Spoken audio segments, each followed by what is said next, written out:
Okay, now we're going to talk about number 7, which is all about breakages. I would imagine that most housekeepers will have broken something at some point in their cleaning history. I know I have.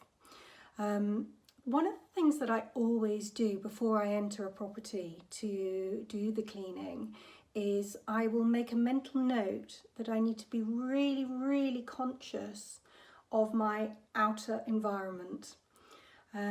It's like before I get into a car, I think, right, I've got to drive, I'm going to be safe, and I'm going to really pay attention to the road.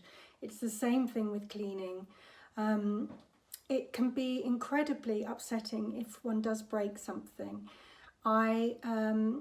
So the thing here is to be really aware of the physical universe. That's how I call it.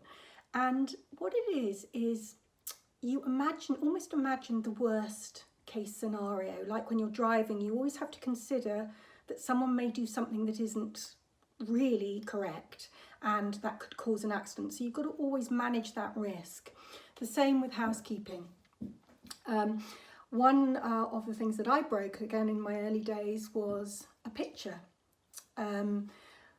Pictures can notoriously be difficult to put up and can be very delicate.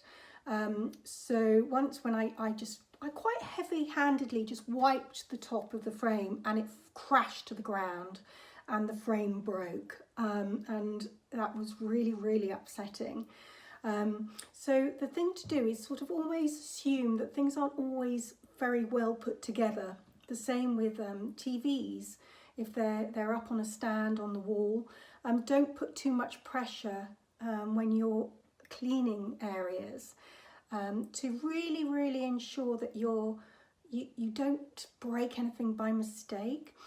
Also, when removing items like china, I always mentally make a very clear point to gently pick them up, even if you're under a stress and you've got a lot to do in a short period of time. It's worth taking a deep breath and just moving things properly before you actually clean, rather than like frantically cleaning, moving something, cleaning under it and putting it back. So many breakages have happened that way.